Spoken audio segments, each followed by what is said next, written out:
Greetings, everyone, and welcome. It's so good to see you today. My name is Naima Penniman. I use all pronouns, and I'm honored to be helping to coordinate this 3D Skillshare series for our community with the team. My role here at Soulfire is curator of programs, and on behalf of the team, just want to extend warm greetings and welcome to our spirituality and farming 3D, honoring the sacred. So glad you can make it here today. Mm. I'm curious, how many folks is this your first 3D or your first Soulfire program? If it is, feel free to react with a heart or a thumbs up or just a wave. All right. Welcome. So glad that you could be with us. And also, welcome back to those who are returning, who have been part of this Skillshare series or been to Soulfire for a program before. Um, we are here on the sacred lands of the Stockbridge Munsee Mohican Nation and are here in service to our community, really committed to growing and distributing life-giving food on a mission to uproot racism, to bring more sovereignty in the food system for our peoples, and to reclaim our Afro-Indigenous farming practices that heal the earth as we grow rather than deplete and take from her. And we're so honored to be in sacred relationship with this land. So glad you could join us. I feel so blessed, y'all. We have three different wisdom keepers from three different spiritual traditions who are going to be supporting us and learning ways that we do honor our sacred connection to land. And I don't know about y'all, but in this time of so much upheaval and intensity and violence and trauma that's happening in our world, like the rooted and tangible work of being in relationship to soil, to plants, to nature, and to the divine is so life affirming. And I'm glad that we have opportunity to really, just be present with the powerful gifts of that relationship today. And that might be why you showed up. So I want to invite folks, if you want to introduce yourselves in the chat, you're welcome to just greet one another, share your name, your pronouns, the land you're zooming in from, and anything that lights you up about your land projects or about honoring the sacred in your connection to land. So before we jump in, I want to give a chance for my wonderful teammate to introduce themselves, and then we'll get to introducing our facilitators. Jazz, can I pass it to you?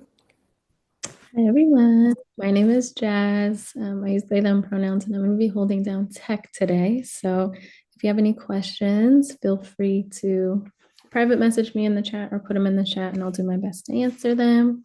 And yeah, generally, if you need any support, I'm excited to spend time with you today. And yeah, that's it for me. Thank you so much for all your support, Jazz. All right, I'm going to introduce our facilitators. First, I want to welcome in my dear womb and soul sister, Leah Penniman, who is a Black Creole farmer, an author, a mother, and food justice activist. And I can tell y'all, Leah has been tending the soil and organizing for an anti-racist food system for nearly 3 decades now. And Leah is the founding co-executive director of farm operations here at Soulfire Farm and, has devoted her life towards food and land justice. Leah also serves as a traditional priest in the West African indigenous religions of Vodun and Ifa and is a dedicated Dharma practitioner at the Grafton Peace Pagoda Buddhist Sangha. Her books are Farming While Black and Black Earth Wisdom, and they are love songs for the land and her people. Welcome, Leah. Peace, friends. So good to see you. And we are so lucky to be joined by Ria Ibrahim Taylor, who is the farm to table director here at Soulfire Farm, both growing and pulling food from the earth. And not only that, but transforming it into such delicious and healing and medicinal and flavorful offerings for community. Ria was born and raised in Indonesia in South Sulawesi, Luwu, Bugis. And she brings her ancestral passion for food, coming from a family of farmers, fishermen, and chefs to this work. Her cooking traditions are intimately bound with her homeland of Indonesia, and she learned to cook with her mother and her family almost from birth. In addition to cooking, Ria was a founder of Combes Makassar, a community-oriented anti-littering and trash management organization focusing on urban agriculture and building community solutions to Indonesia's recycling and trash challenges. Ria is also beginning a project as a rural farmer and homesteader and is really excited to be raising ducks and has been working with Soulfire Farm since 2017. Welcome, Ria. Hey everyone, thank you so much. And we are triply blessed because with us is Misty Cook, MS of the Stockbridge Muncie Mohican Nation. Misty's studied plant medicines in depth for more than 7 years now in preparation for the completion of her stunning book, Medicine Generations, and has been identifying and gathering and drying and preserving medicine for use throughout the year and making them available to those who need that medicine. Misty is the cultural consultant with a master's in management and provides diversity trainings on many topics, including Native American students in education, Native American history, Native American games, and of course, medicine. Misty, welcome. We're so glad to have you with us. Hi. And Missy is joining us outside in the snowy forest. And Missy, I will pass it to you to begin to present. Okay. Well, thank you for inviting me to be part of this. It's very, very interesting. I usually don't just focus on just the spirituality when I'm doing my presentation. So it's always good for me to do something a little bit different than what I normally do. I usually touch on it, but I don't know if I've ever given a presentation just on the spirituality. So that's kind of a fun thing for me to do. But so nice to see everyone, and thanks for joining us today. And then I'm here in Wisconsin, and I think it's about 12 degrees out, and it's been snowing like almost for like 3 days now, or something. Little trickles here, so it's been a very beautiful start of winter so far. Well, first of all, I always like to talk about the ancestors that passed down the medicines and give them give them the the attention that they deserve for passing down these medicines to us. So on the front of the book of Medicine Generations is my great, great, great, great Granny Gardner. And a lot of our oral traditions go back to her. And she was born in 1830 and passed in 1936. So it goes back like 8 generations from my kids. So it's just a very fun way to learn about all of the medicines, and it was all through oral tradition from our people, and just stories and everything. So then when we started researching about it, there wasn't really anything written, so we just had to like interview the elders, interview as many people as we could, family members, cousins, whoever would sit down and talk with us. We interviewed them to find out more information, and I'm always still finding out more and more information. So it's just been a very fun thing to learn about. And then her granddaughter was my grandma Mary, and then I like to talk about her too. Here's a picture of her, and here's Grandma Mary. And she had 16 children, and then my mom is one of the 16 kids. And she used medicines on the kids as they were growing up, and then passed that down. And I remember her using medicines with us as well. And she always kept raspberry leaves in the fridge, or raspberry tea that she made out of raspberry leaves in the fridge that was used for diabetes. And then she would just kind of drink off of it. And then I'll talk a little bit more about the raspberry leaves later, because I have some just right behind me, which is kind of cool to be able to do that. And then her sister, Ella Besaw, I always like to talk about her too. It was said that she knew about 100 medicines, and she got to also learn them from Granny Gardner. And then we were her next door neighbor growing up, and then she would have like all kinds of visitors always coming for medicines, medicines and visiting. She always had lots of visitors, and she liked a lot of visitors. And then this one is Dave Besaw, and I learned a lot of the medicines from him. And he was also our next door neighbor. He lived with Ella until she passed away, and then he still lived in the same house, but it was right next door to us. And when I had my daughter 19 years ago, I was able to be a stay-at-home mom. And then Dave would invite us on his presentations. And when after a couple of presentations, I could not believe how much he remembered and knew about the medicines, that I was just like, we have to write this down. And it's something that he really wanted to. So that's what we did. That's how the book came to be. And then so now I'll just talk more about the spirituality of the medicines. So one of the major things that we do when we go gather medicines is we offer tobacco. And right here, my cousin, she grew tobacco this year, and she invited us over to come and gather it.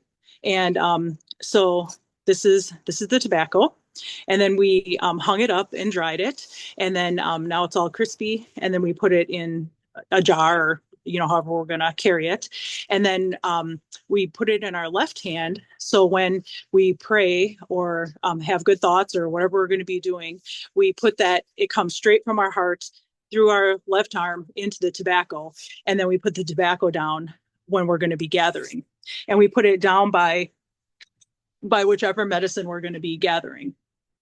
So I'll show you how to do that with the raspberry leaf. So it's kind of cool. They're still, even though it's winter, there's still a couple leaves. So it's kind of neat to be able to see. So they're just going behind me. The first ones are blackberry bushes, and then just right in it is raspberry leaves. So they're just back here.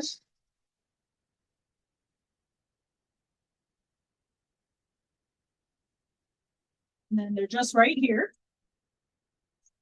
It's going to gather. Then I put my tobacco down. So I put my tobacco down by the tree, and then I usually say like, thank you, creator. Please help me use this medicine in a way that I'm supposed to use it. And then, in a good way for the people or whoever we're making it for, or if we're using it personally.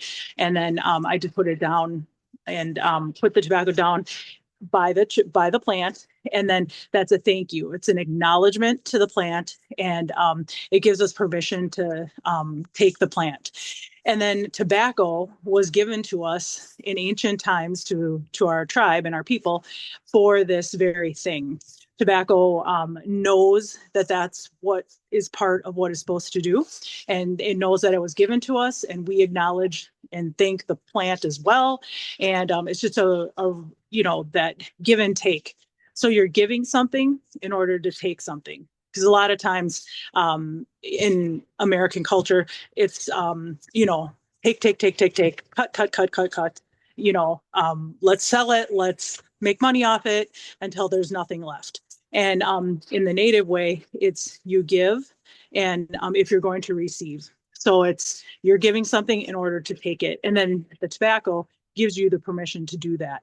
And then so it's part of our sustainability too. So when we gather, we pick like one out of every four. We don't pick all four of them. We pick, here and there through like a prairie. We'll just kind of meander through and pick here, pick there, pick here, pick there.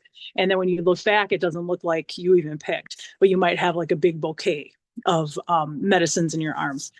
So those are part of our sustainability, and that's part of the tobacco as well. So tobacco is a very big, important plant for us. There are people that just do tobacco, and they could talk for days on just tobacco and what it does. So and it's just a really amazing plant. So then we put the tobacco down, and then I picked a leaf here. I picked a raspberry leaf. And it's all dried up, and there was just like a few left over there, but there's still some. So it's kind of neat to be able to see. And then, so that's our leaf. And then we use these for diabetes. So it's 1 tablespoon of the leaves per 1 cup of boiling water. So you have your cup of boiling water. And then you can put it in a steeper or something like that, but I could not find my steeper. I'm not even sure where it was. I had it yesterday, but or you can even just put the leaf in. So here's our boiling water, and then you can put the leaf in, and then you just let it sit for about 10 minutes, and then your tea will be ready. It's really simple. Most of our medicines are teas. And then after it's done. So when we make the tea as well, we put good thoughts into the tea. If I make tea for somebody, I'll, think good thoughts that this medicine's going to help them. And, and just think about how great the medicine is. And, just think about those things, and that it's going to help the person, heal the person, things like that. And then when it's done, then you take the medicine, and that's a whole nother thing too. Our medicines help with the mental, emotional, spiritual, and physical parts of healing.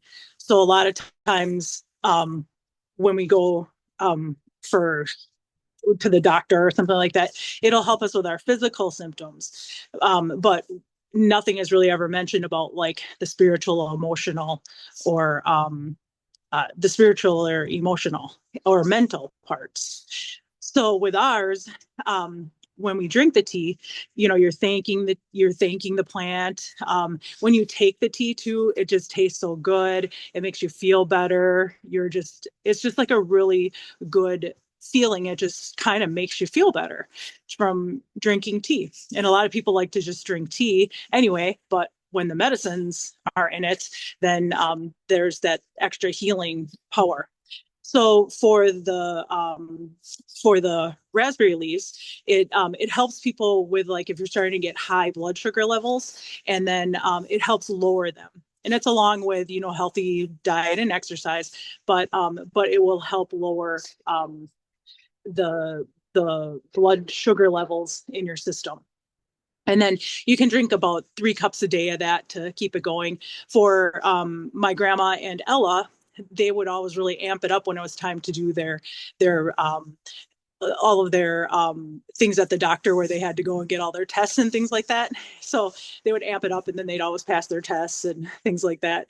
So they're pretty funny that way too. But my grandma always had like a quart jar of this tea in the fridge, and then she would just kind of like sip off of it. And then she would let us take a drink of it here and there too, because we always wanted a drink.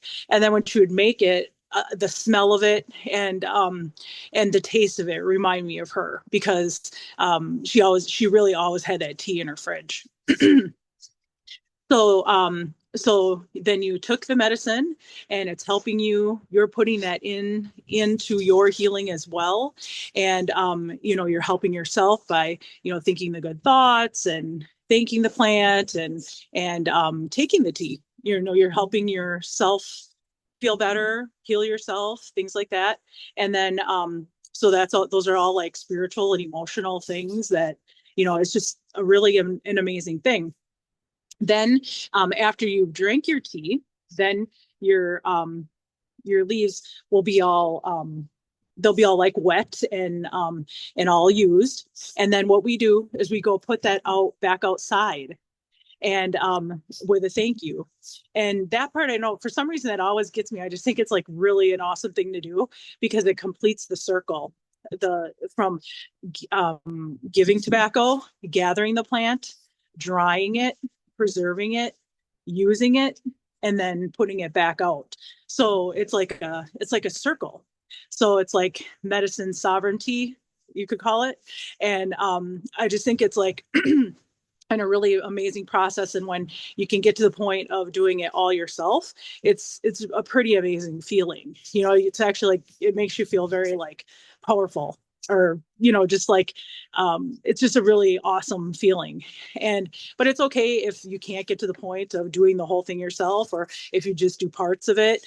Like here with our people, we have a lot of different stages of where people are at. So some people, they gather all they do that. They gather it all, they dry it, they take care of themselves that way. Some people, they may not want to gather and then, but they want to use it. So then they'll come and we'll give them the medicines. We gather all summer long for all the medicines for that people need. And then we give them the medicines that they want, or we'll even gather for people if they say they want a certain one.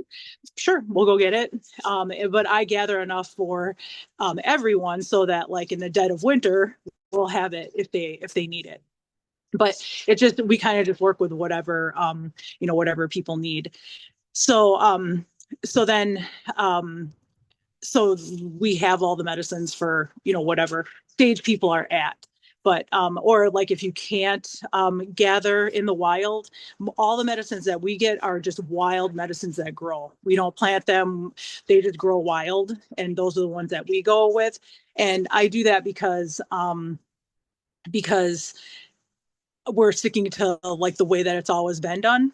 And to keep that tradition going, because I don't want to let it fall by, and then we don't have it anymore. So I try to do it like the old school way of doing it the way that we've always done it. So that's why I stick to that. And then I stick to our medicines. I stick to the ones that our people say.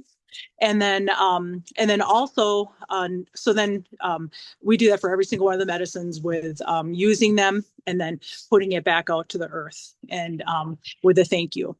And then another part of the spirituality of the medicines that we use, and this is kind of across there a lot of tribes do this with the smudging. And there's sage, cedar, sweetgrass, and tobacco that are used in smudging. And so smudging is you have like a little shell or a little bowl or something like that to keep your medicine in. And then the main one that I usually smudge with is sage. And this is wild sage that grows probably about like 5 miles from my house. And it just grows away on this back road, kind of in a ditch. And I just noticed it driving by, like this big patch. And I'm not really sure, like where it came from or what. But in the summer, we go and gather it. And then I gather like a big basketful and then just let it dry. And then it'll be enough for me and whoever needs it to use it throughout the year. So, so then what we do is we just kind of, it's all dry and crispy. We crunch it up, and then a way for it to burn really, really easy is if you crunch it up and then you roll it into a ball into your hands until you get like a little ball of it, and then you put that in your shell, and then you light it on fire, you just take a match and light it. I'll try to do that out here and see if it'll light up good. So I just want to show you how the smoke raises.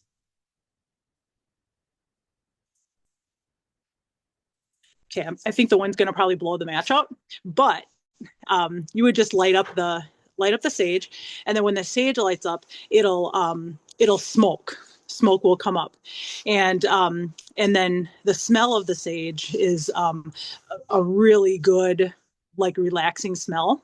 And then you can smudge yourself and just like bring the smoke, onto yourself, and then you can smell it, and it helps you like relax. So it's really good for, like, say if you had like a super stressful day, and you just come home, you light up your smudge, and then just breathe that in, smudge yourself. It helps cleanse. So like if you had like a really, if you were working with a really negative person and it was really getting to you that day, and you're just like, oh, I'm so drained. That's what smudge really helps you. It helps you with like that, the mental, emotional, and spiritual part. And it can be used in so many different ways. You could talk for days on just sage and smudging. And you can also pray with it. So like when the smoke comes up, the smoke takes your prayer up, and up to the creator, and then it helps you pray as well. But it's just a really, and then you can like smudge your home.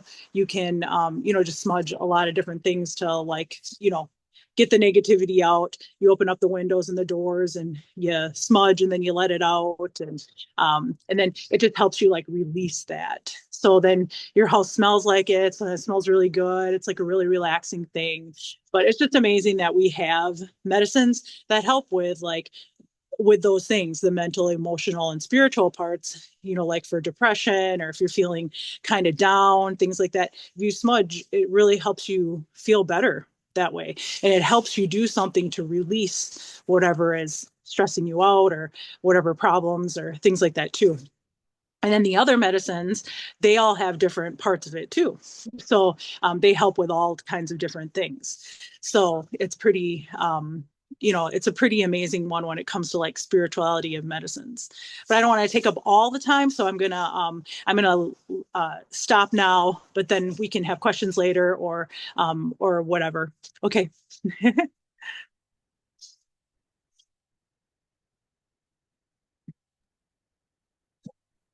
Wow, thank you so much, Misty.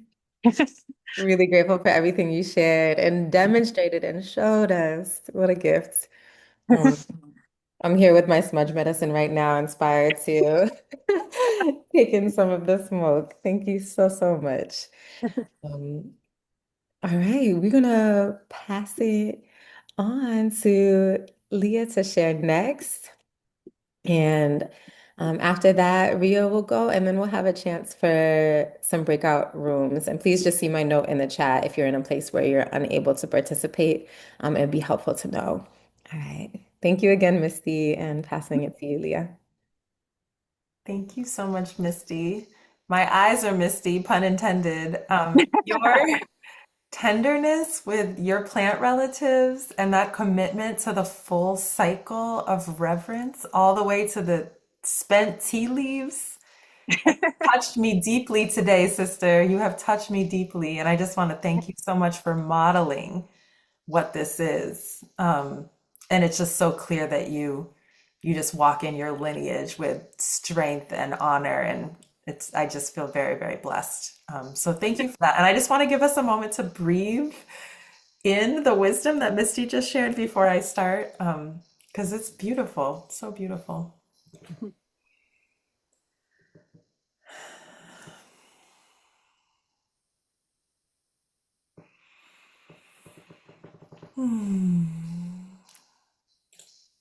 Ashe.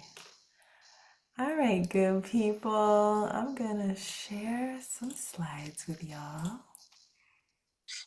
Hopefully y'all can see that. So we're gonna start with a song. This song is in Haitian Creole. It is a song that very often opens up spaces, ceremonies, conversations when we want to recognize that the material world that we experience with our five senses is not the entirety of our existence. And the beyond human realm, the spiritual, emotional, magical, mystical, beyond comprehension realm is there all the time. And when we want to open ourselves to it, this is a song we sing to ask Legba, also called Eshu or Elegua, who is the guardian, the spiritual guardian of the crossroads and boundaries, edges, to thin that veil for us so we can be connected. So the song goes like this, and you're welcome to stay on mute and sing along with me. I'm going to sing it 3 times, so you'll probably catch it. It goes like this. Legba nambaya, legba nambaya, legba nambaya, seyu kipo te drapo, seyu kapae so lepu ayo. Legba nambaya, legba nambaya, legba nambaya, seyu kipo te drapo, seyu kapae so lepu ayo. Legba nambaya, legba nambaya, legba nambaya, seyu kipo te drapo, seyu kapae so lepu ayo. Ai bobo. So like Misty, I want to honor lineage, living and imparted spiritual lineage. And we say aboru, aboye, aboshishe.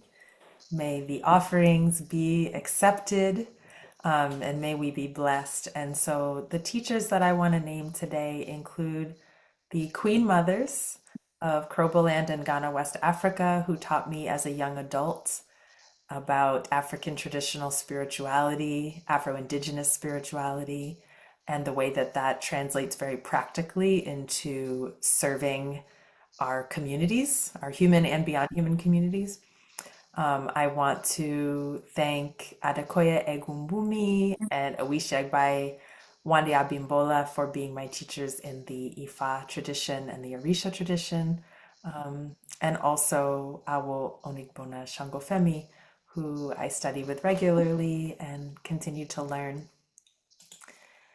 And to let you into some of the tender beauty of these teachers, I'll share a story from when I was studying as a young adult in my early 20s with the Queen Mothers of Ghana, West Africa, who taught me so much: how to properly prepare millets, how to batik, how to care for orphans, how to protect the sacred groves, how to mediate a conflict.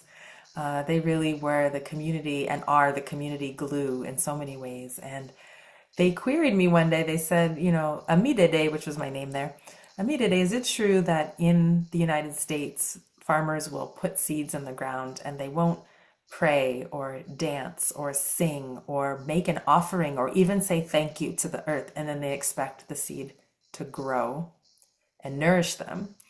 And when I said that that is often true, they said, well, that's why you're all sick. You treat the earth as a thing and not as a relative. This is the foundational frame shift.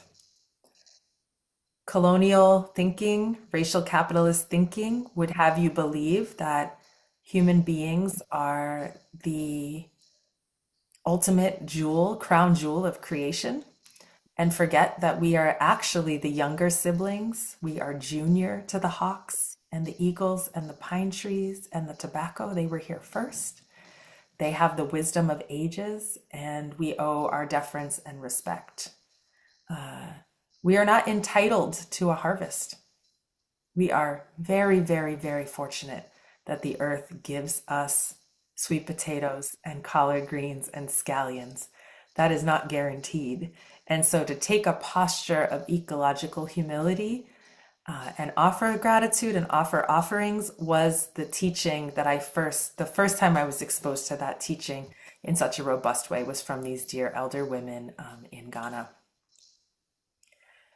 And I also want to mention a couple other ancestral teachers. So one, I'm sure y'all know this amazing person, Dr. George Washington Carver, who is affectionately known as the godfather of the modern organic agriculture movement. He was working at Tuskegee University in the late 1800s and early 1900s when farmers were depleting the soil through monocropping and chemical use and heavy tillage. And he got folks to cover crop and do crop rotation and compost and mulch using the forest leaves. And he had a real spiritual basis for this approach to regenerative agriculture. When his friend Glenn Clark asked him, "How is it, Mr. Carver, that you have all of these really iconoclast, of course, very ancient, but also for his time and context, like really different ideas about farming? Where do you get these ideas?" He said, "Oh, it's very simple. I go out into the forest in the pre-dawn hours and I talk to God." He said, "Nature is God's unlimited broadcasting station through which God speaks to us every day, every hour. How do I talk to a little flower? Through it, I talk to the infinite. And what is the infinite? It is that silent, small force, that still, small voice." And then Awishe Agbai Wande Bimbola, my own dear teacher, who is 93, maybe almost 94, now almost 94, who is a living library of Afro-Indigenous Yoruba sacred literature and custom, who was educated outside of the colonial schools in the traditional way as a young boy. When I asked him to summarize what the Yoruba religion, this Afro-Indigenous religion, is about, he said, it's the worship of nature. Fundamentally, it's the worship of nature. Every tree is an orisha, a deity. Every river, every mountain, the storm clouds and the lightning strike, the thunder roll, the wind, the ocean are all deities. Again, a fundamental frame shift, because if you think that a forest is God, there is no way that you can go and clear cut that forest. If you think that a mountain is God, there is no way that you can blast it open with dynamite and steal out its innards. If you think that the animal kin are deities, how could you hunt them to extinction? So this fundamental teaching that nature is divine is so important. We sing a lot in this practice. So I want to teach you a very simple chant. And this is going to be participatory because we just talked about some of the important frame shifts around our relationship to nature. And so I invite you to think about some blessing or gift that nature has given to you recently. It doesn't have to be grandiose or abstract. It could just be like the snowfall today or the tea you're drinking, but some gift that nature has given you. And we're going to do this chant together, Orisha Momo Dupueo, Orisha, we give thanks. And in between each round, I want people to just come off mute and don't worry about taking turns and just say the thing. So, for example, it goes like this. Orisha Moma Dupueo, Orisha Moma Dupueo. Then there's a pause and you would come off mute and be like, waterfalls. Orisha Moma Dupueo, Orisha Moma Dupueo. There's a pause, you come off mute and you say, sunflowers. That makes sense? All right, let's try it. It's okay if it's a little chaotic. Stay on mute for the song, but come off mute to say what you're grateful for. Okay, here we go. Orisha Moma Dupueo, Orisha Moma Dupueo. Orisha Flowers. Water. Orisha Moma Dupueo. Orisha Moma Dupueo, Orisha Moma Dupueo. Lima bean. Rain. Hi, Water. children. Moma Dupueo, Beans. Orisha Moma Dupueo. Rain. Orisha Sunrise. Lily. Dupueo, Flowers. Orisha Sunshine. Moma Dupueo. trees, Life. people, Madupueo, Water, Orishamo Madupueo. fresh air, Wow. Family. water, Orishamo flowers, Madupueo. All right, last one. good health, Orishamo Madupueo, Orishamo Madupueo. Oil. joy. Rosemary Oil. oil. Rain. Nice job, everybody. Thank you so much. And we'll share this slideshow, and it has links to like the tune for the song, so you can practice these songs. But I'll also say, even as I'm sharing really specific Vodun and Ifa practices, you can feel free to engage with this on a general level, like, oh, gratitude, song, right? And we'll go into some more themes over the next few minutes as well. So a couple of specific practices that relate to Yoruba spirituality, Haitian spirituality when it comes to the land. One is the pouring of libation. So this is one of many forms of offerings, just like Misty was sharing, this idea of reciprocity. You always give in order to take. There is no free gift, right? And so even if it's water, even if it's honey, even if it's a little bit of flower petals, we always give in order to take. And one of the ways is through libation. So libation involves having a receptacle of water that is poured onto the earth, or if that's not accessible to you, it can be poured into a bowl that is later emptied outside.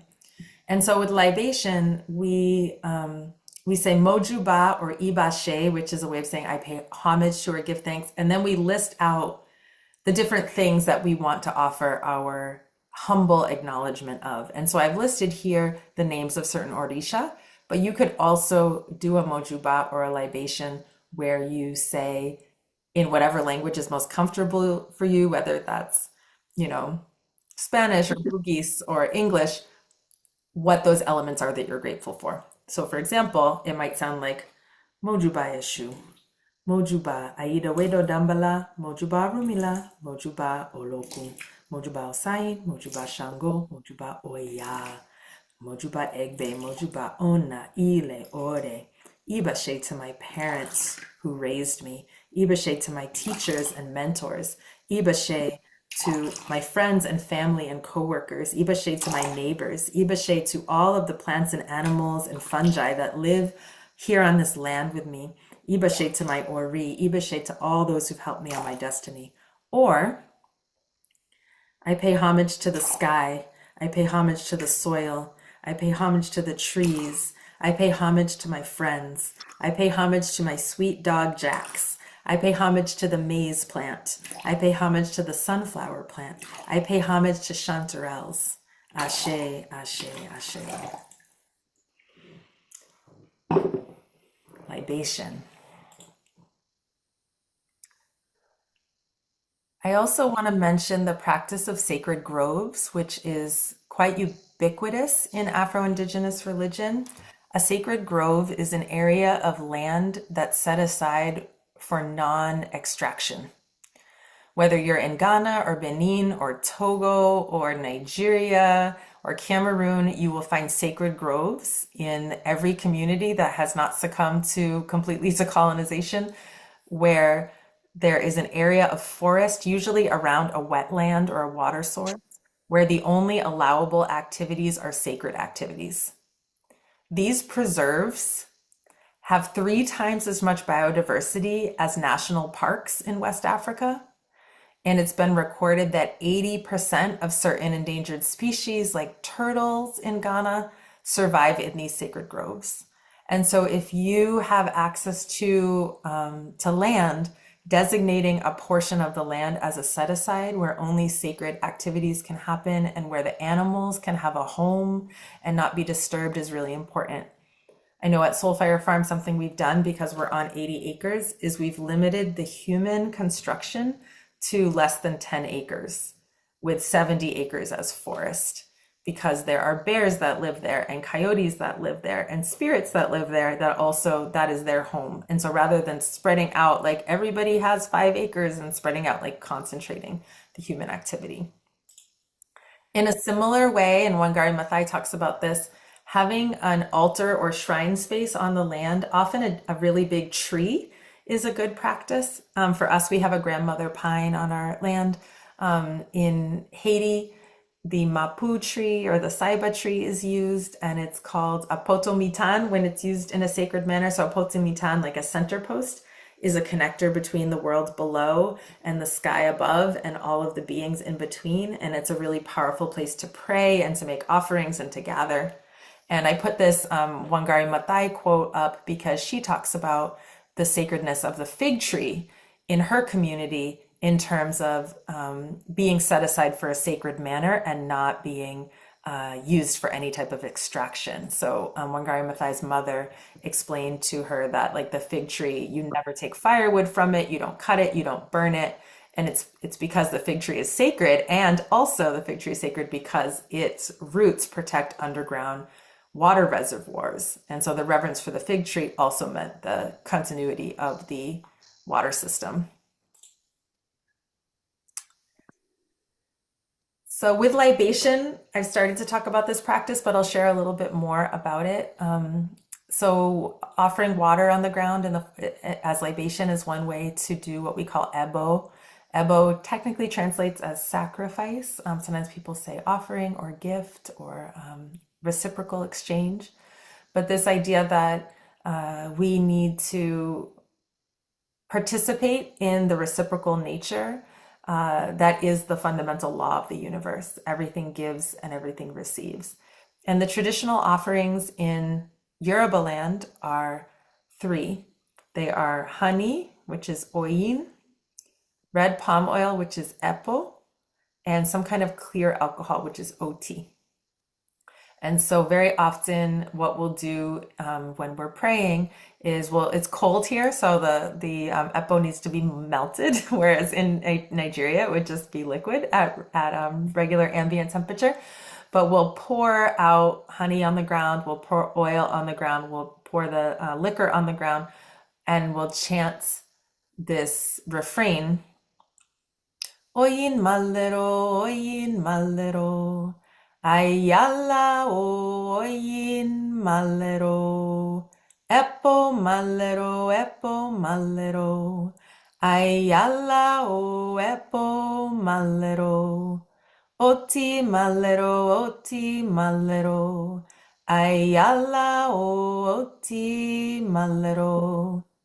And this chant comes from a sacred verse from the Ifa scripture that talks about like how these particular offerings soothe the energy of aggravation or anger or frustration. And so it soothes the tension in our relationships with one another and with the earth when we pour these offerings. So I'll mention just a couple of more practices. Of course, there are hundreds and hundreds of practices, but just wanted to give you a sense of some of the ones that are most important to me. And this one just happened last weekend. It's our Harvest Festival. So we have the Harvest Festival of Manje Yam, which is a Haitian voodoo ceremony rooted in the Igbo tradition of what is now Nigeria. So IGBO, the Igbo people hold the yam as a sacred deity. The yam being the African yam, the big tubers are the staple food of the community. And the community survives because the yam gives its body to be eaten. And so that yam deserves reverence, and there are taboos around how you engage with the yam. Like, for example, you can't be in the presence of the yam if you're in a big conflict with someone, or if you have bitterness or hatred in your heart. And so the encouragement before this ceremony is to like clean up relationships and then to go and travel on this mystical journey across a raft of banana leaves to the east, to the land of our ancestors in Africa, salute the yam, put offerings on the yam, and then ask for the blessing of that spirit to give us the strength to survive in the diaspora, to survive under colonization, give us strength for a year, and then we roll back across the raft of banana leaves. This is a really beautiful ceremony. And again, you can take this thematically, like, okay, make offerings, have a harvest festival, sing songs. Like you can, even if Manje Yam particularly is not your practice. And so the last thing I'll mention is the practice of asking permission, which is probably the hardest one for a Western mind, because we've been trained in Western society to just do whatever we want to Mother Earth. And the idea that the earth has personhood and sovereignty can be a difficult one and an inconvenient one. Like we have asked permission of the land to dig out the pond, and the land said no for 9 years. And so we had to wait. So there's two basic ways of asking for permission that I'll mention. One is a more formal divination using Obiabata or the Kolonet. That requires some training and authorization to do. So I won't teach that here, but I will say that I can be available at a later time for those who have an Orisha practice or an ancestor practice in the West African tradition. I'm happy to talk to you about how to learn Obiabata divination, which gives you very clear answers like yes or no or conditional. Here's the requirements. So I'm happy to follow up with that at another time. But the method that's accessible to everyone is out of Voodoo or Vodun, which is Illuminacion. It's dream work, which is essentially giving yourself a spiritual bath with this herbal mixture that's rosemary, thyme, yarrow, and mugwort, wrapping yourself in white cloth, and then sleeping either outdoors on the land or next to some soil from the land, and then praying for an answer to your question to come in your dreams. And generally, if you have like light, positive dreams, good sleep, it's a yes to your question. And if you have like disturbed sleep or bad dreams, it's a no. So that's something that you can try and develop your intuition around. So with that, I'm going to hand off the mic and just want to thank you so much for listening to what I shared about my own practices. Thanks, friends.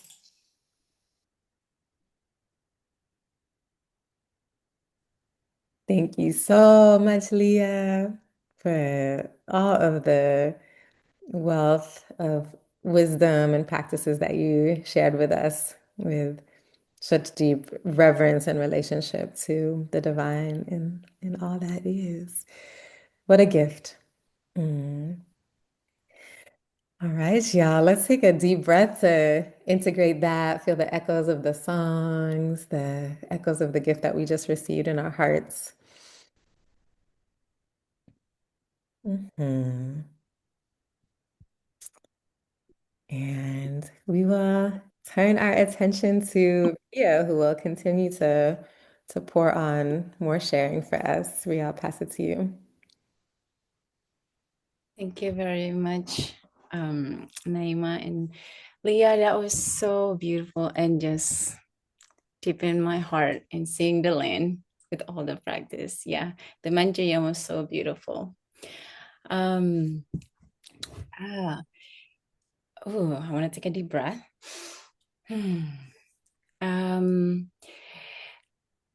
I like to share this spiritual and farming from my ancestor, from where I come from, Bugis, South Sulawesi, Indonesia. Yeah, we can go to the next slide. So in this sharing, in Bugis tradition, there's a lot of way to do like a lot of like practice of spiritual. And today I would like to focus on one of our important crop is rice. And here's the photo here that was taken 2016 when I was harvesting rice back home. This is how it looks like, the rice planted there. Rice paddy or sawa, we call it, is not just an agricultural land, or it's also like a spiritual that where we connected to our ancestor. The process here, like the rice grow and we harvest it, and then that's the dry product. We can go to the next slide. So the beginning, I would say the rice, the symbolic of the spiritual is coming from our ancestors, not just like the crop that we grow, but it is like continuously to like continuing our ancestor with the rice. And we have the rice goddess called Sangyang Sari. It is written in this this script of like Lagaligo is where Bugis people, like all of the story, pass it down from the ancestral way back. But the rice goddess story is a little bit story here. This is passed down to my grandmother, my mom. It just every day at night they told us like long way back. The rice goddess, it was sacrificed from. It's called like Batara Guru, is the goddess, the god from the sky, and then sacrifice, and then his daughter go into the earth, and then she sacrificed herself and then grow into a rice. And then the Batara Guru telling all this goddess, the earth, the forest, the water, see, like, go harvest the grain of the rice and then don't eat it, let it dry for more than 40 days in your attic, and then take it and cook it. After you cook it, don't eat all of them, save it for your seed. But once you eat this cooked rice, never let one rice not eaten, never let one grain in your plate. You must eat it all. If you don't eat it, the god will angry to you. The goddess of the rice will be sad. And when human planted this rice, if they don't eat it, if they don't finish the rice, the pest and other animal will eat it. Your harvest will not success. So the way you say, thank you for this, you got to finish all of what you cook and don't waste it. So growing up, my mom always see my plate. She goes like, Ria, the rice is crying. Why you're not finishing your rice? So that is like the spiritual, like I was growing up listening to. So yeah, next. The practices of the farming, this is in our culture, Bugis, there is this called Tudang Sipulung. Tudang is like in the Bugis language, Tudang means sit, Sipulung means together. So we sit together. So every farmers, all of them go together. It's often by the river, by the rice paddy, anything that water body around. They come together, communal gathering, when we talk about all of the issue or our like everything that in our village, to talk about the spiritual sharing and singing, and then celebrating together. But this is we started first before we do harvesting or planting. So we all in the same page, protecting this village or like the agriculture, all of the land, that we are in the same page to like doing it together. Why is around the river or like body of water? Because they taught us the water has ear that will pass down all of that into every body of water, will pass the blessing, what we say in during that prayer. Next. So when the next after the Tudang Sipulung, we talk about all of what we need. And this is asking permission from the land. It's Mapesatbi or Cheratana or Mapalili. So there's 3 different types. Mapesatbi is before we get into planting. Mapesatbi is like mean like we can introduce ourselves to the land. And Cheratana or Mapalili is things that we do when we start in a new land, like, or like new farming, like we just want to open, asking permission to farming, but it was not, we have to like really asking for permission. So this is the way, it's a very sacred way to do it. Mapalili is the ritual that marks the beginning of the rice planting season.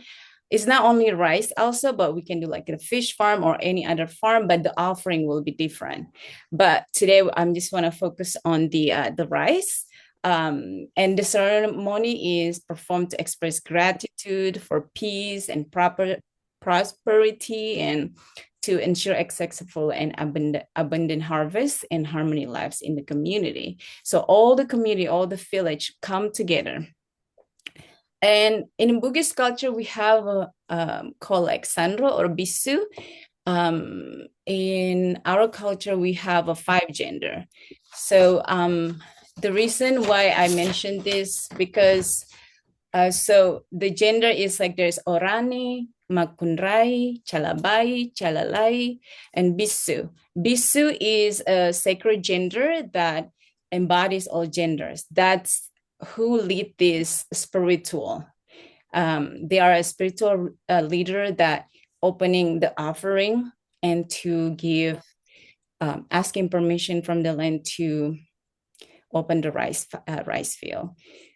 And during this time, we have the offering that we give is buah pinang. Buah pinang means areca nut. It's from like the palm fruit.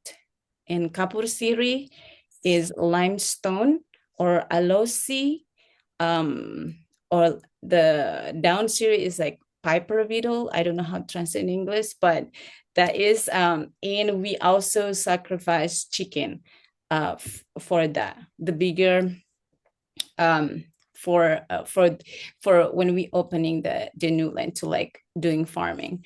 And then the bisu will have the dream and all that, and they will let us know what is going on. If you can open the land, and just we have to take the a lot of like time to like introduce yourself, ourselves, like also to the land. So yeah. Next.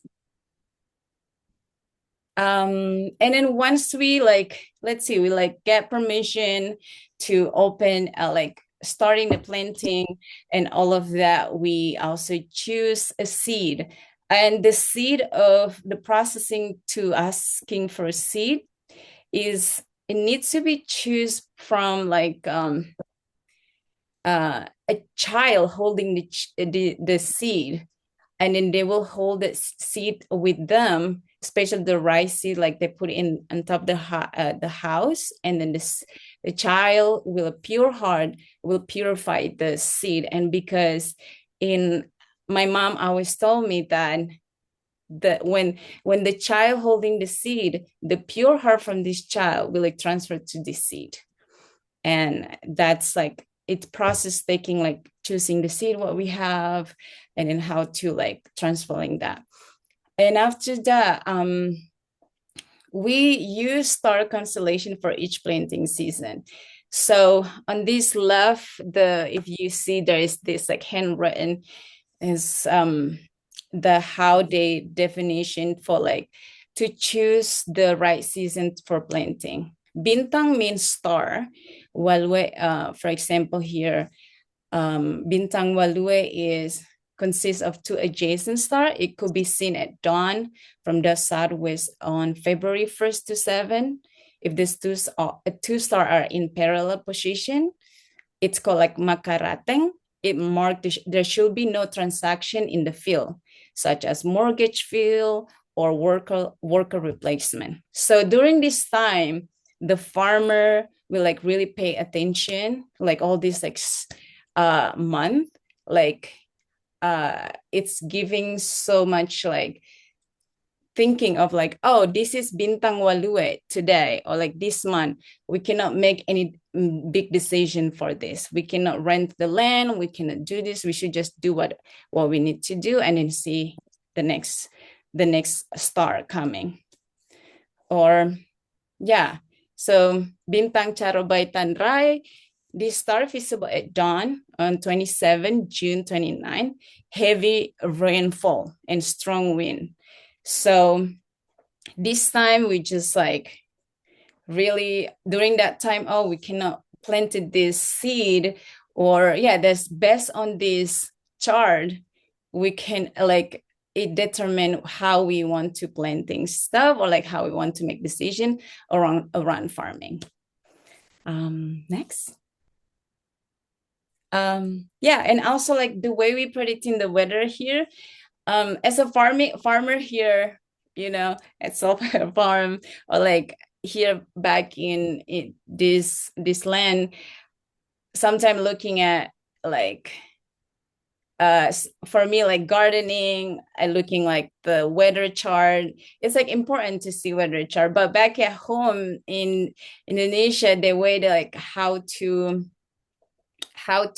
predict the weather or how to treat the plants is, for example, they will look other plants like guava. If they see the guava, they have a lot of worms in it. There's some like disease in it. The farmer will like, oh, this month we have to put a lot of like kind of like to treat the rice in put more organic matter. They like really need to pay attention more for that.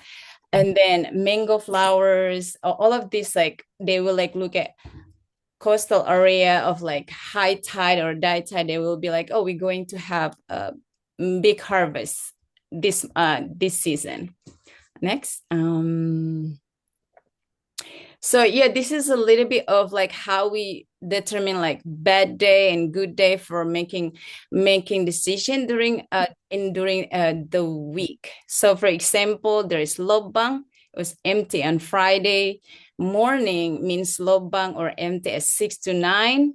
Those are like empty. We cannot make big decision right there. Saturday, like Wednesday, Malisa means a very like full. So it's a good day to transplanting. It's a good day for putting seed.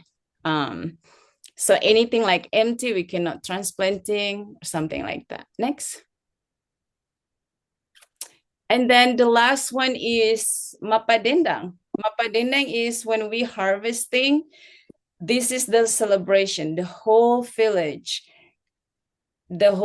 will come in every farmer's plot to celebrate together, to help harvest, to bring all the offering and to sing in the field and to say thanks to the land that giving us this abundant of food and offering everyone. Is like 9 days of celebration. Mapadendang. There's some mapadendang makelong kelong means like dancing and singing every day and every time when we harvest. Yeah, next. I think that is on the left side here. My mom's giving offering, making all of offering to the ancestors, and for it just to give lens and to giving it to the ancestor. Thank you so much. Terima kasih, Ria. Thank you. Wow. I'm so inspired to think about these practices that not only seek consent and ask permission in such a deep way that is guided by the all gender people in the community and the continued deep listening to the coastline and the fruits and the stars for guidance throughout the farming season, and then to end with such beautiful celebration to give thanks for the gifts of the land. Thank you so much for sharing with us, Ria. Wow. We have been given such beautiful gifts from you, Misty, and Leah and Ria. And we want to take a little bit of time to digest and integrate what you have offered. So we're coming to the time where we'll have a chance to be in small groups of two. A couple of people will be in groups of three to discuss. We can share about our own personal practices relating to land and beyond human life, ancestral practices. And if you don't currently have a practice or know your ancestral practices, you can also reflect on like what's really alive and feeling resonant and inspiring from what you've heard today. So in a moment, we'll be in these groups. We'll have 10 minutes. So please do your best to share the time amongst each other. For those that are not in a space to join a breakout group, you're going to be in a room by yourself. And And there'll be a countdown timer so you can keep track of the time, and then we'll come back in together to do some group reflection. Sound good? Y'all feel ready? Okay, so I'm gonna open the rooms.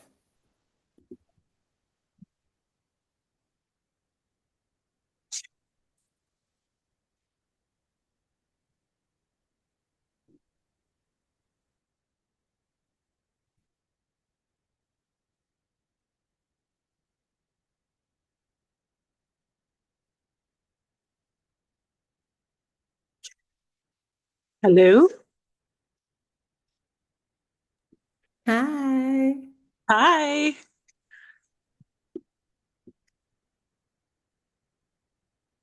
Hi. Hi.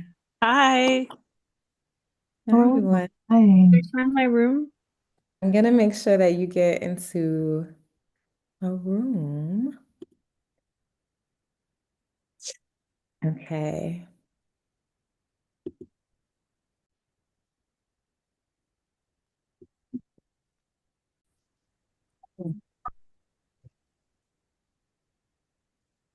Welcome back, everyone. I hope your conversations were meaningful and fruitful in your breakout groups.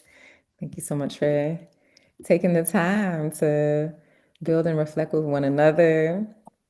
And would love to hear from anybody that wants to share a highlight that came from your discussion. If you want to share out with a big group, you could come off mute and say a little bit, or if you're not feeling like talking, you could write it in the chat.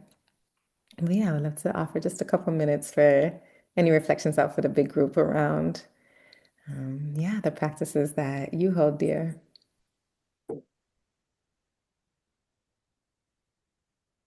Hi, Naima.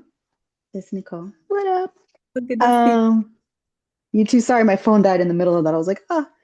I just wanted to I guess just share like we were both talking in my breakout group about how we're really newer to the idea of implementing more practices. Um, spiritual practices on the land, and we've been doing some of that with our students, with our children on the land. But I did feel like I had like a divine moment when Ria started talking about rice, because the children just we run a BIPOC homeschool co-op on our land, for those of you wondering, and they had told us we want to do more where we really talk about one plant or something, and we go deep and we cook with that food and we learn its history and we learn the science of it. So we did that with garlic recently, and we just yesterday were like, we're going to talk about rice. And then I came here and we were talking about rice, and I was just so affirmed, like that's right, that was a right decision. So that was just like deeply moving. Like I'm like, wow, okay, like rice it is. That is the conversation that we're going to have. And rice is also so very important to most of the cultures that the children on the land come from. So it is a staple food for us. So that just felt like a powerful moment. So I just wanted to share that little reflection. Yes, thank you so much, Nicole. Love the resonance there. Yes, to the rice. Beautiful. Would anybody else like to share? I guess I could. My name is Anne. I live in New Hampshire, and I was talking with a young man from the UK, and we were both talking about how abrupt some farming practices are. They don't really take the land into consideration. They don't take a holistic approach to things. And so it's really, really meaningful and inspirational to be with people like your group who really understands the gratefulness involved in just being on the land and receiving its gifts, and then in turn trying to nurture and bring it to fruition. So it's what you're doing to me and to this young man whom I met briefly is not so common. And I really value, and I'm sure he does too, all your efforts to reach out to people so that their minds can be changed and so that they can honor the land much more than they do now. So I thank you very, very much. Thank you, Anne. Yes, what a difference it would make if we all farmed with these reverent practices in place. Yeah, the gratitude. Hmm.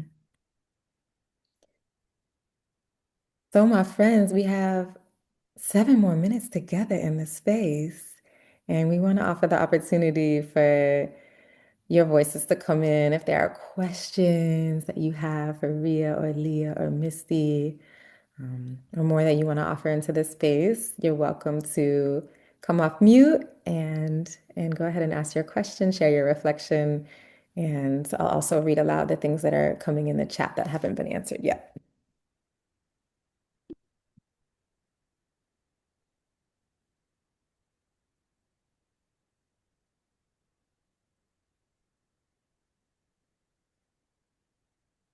I'll read one question for Ria that came from Opayemi, who asked, are there specific ways or rituals to introduce ourselves to the land?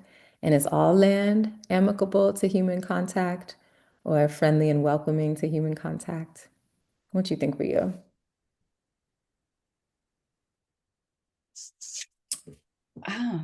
It's for me, right? Naima, can you explain a little more? I'm kind of confused about it. No problem.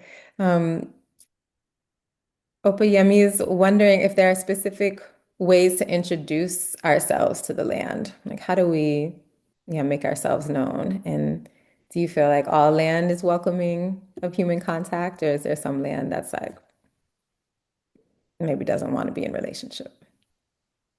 Oh, that's a strong question, but also good question. Thank you for that. The question. I think there's a layer of to those questions. But I can answer with my experience when I was with my mom when I was a kid.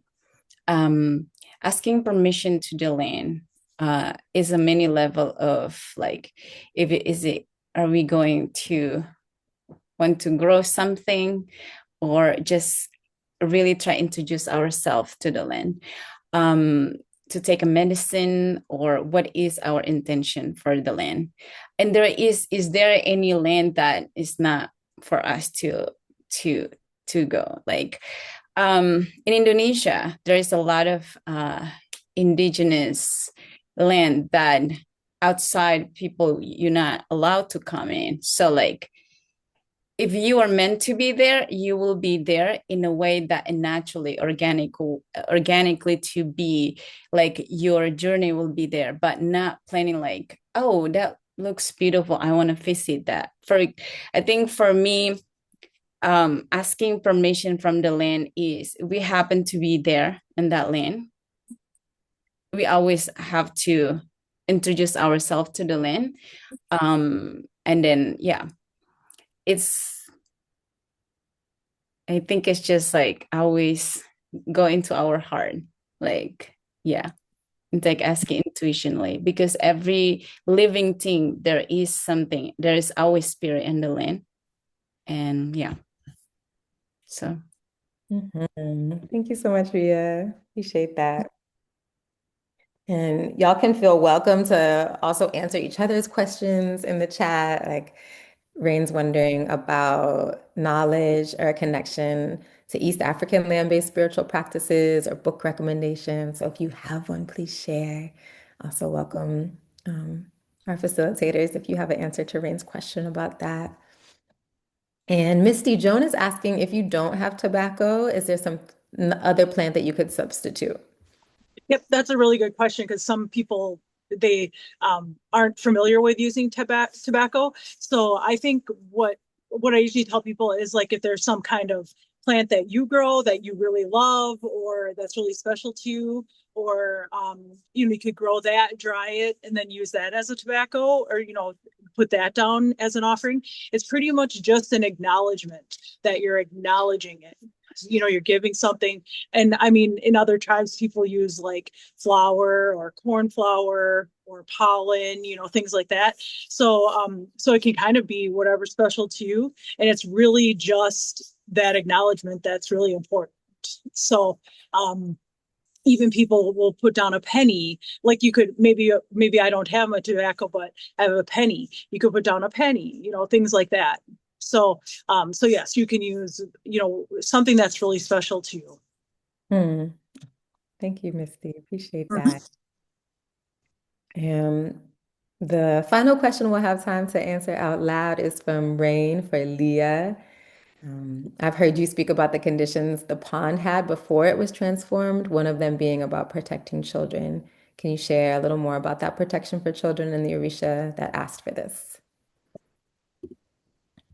Thank you for this question. So when we first wed ourselves to the land, the pond was a natural wetland. It was a marshy area, and we desired to dig out a portion of it so that it could be used for like irrigation and swimming and as a fish pond, emergency water.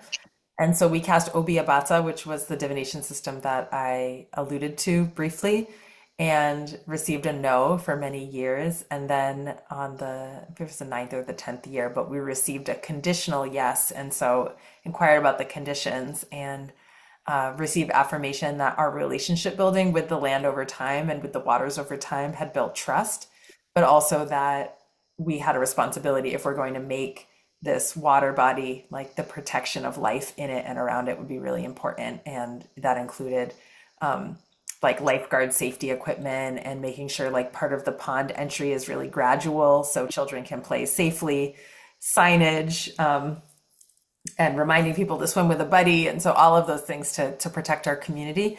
And the Orisha that we were asking, the Orisha of the land, we call Azaka, Cousine Azaka, who's a Haitian farm deity. Thank you so much, Leah. And thank you for the insightful question. All right, y'all. So that's as much time as we have for questions for now. But the good news is that Misty's got a book.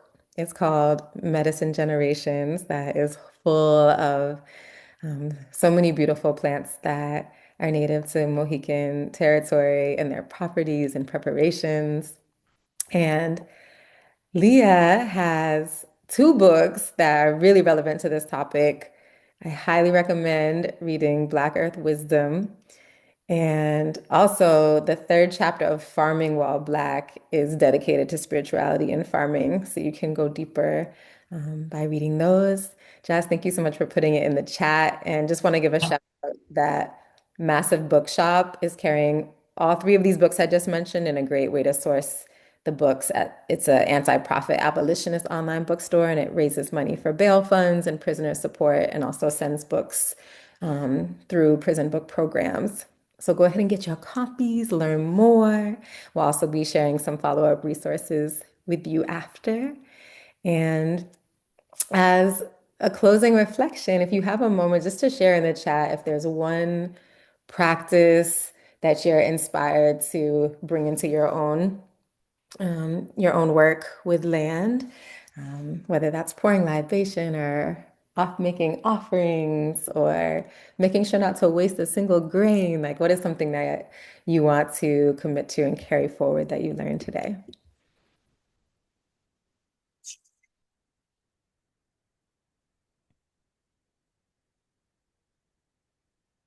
Yes, the sacred grove. Thank you, Nicole. Asking permission, leading with gratitude, making offerings, divining with the land, laying down tobacco.